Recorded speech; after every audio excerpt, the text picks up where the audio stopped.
So Nate, as I understand it, you recently sent 3 million worms into space. Tell me a little bit about that and what you've learned from it so far. And so the worms I work with are nematodes, so they're really, really small. They're teeny tiny, so if you garden at all, if you think about those little white things that are crawling around the roots, those are nematodes. But they actually turn out to be the first animal, multicellular animal, I should say, to have their genome sequenced.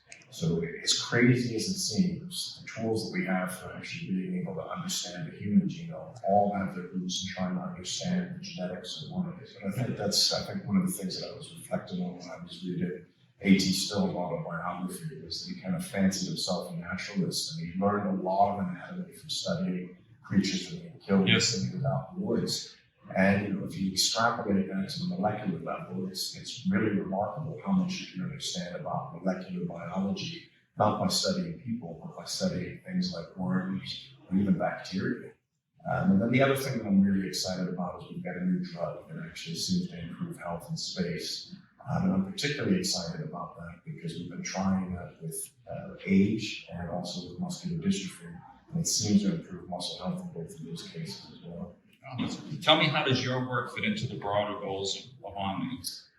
So Omni is really about trying to understand how we can improve musculoskeletal health. So muscle, skeleton, joints, bones, nerves, and really try and improve that aspect of health in Ohio. So I think the spaceflight stuff doesn't necessarily need to fit into that kind of box, but I think when we start taking those results from spaceflight and applying them to people with diabetes, applying them to people who are getting old, who have muscle disease, that's kind of where it fits within the bigger picture.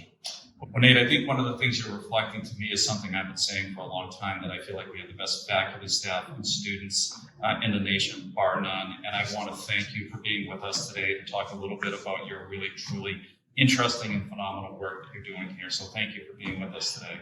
Thanks for having me, Ken. It's been a pleasure.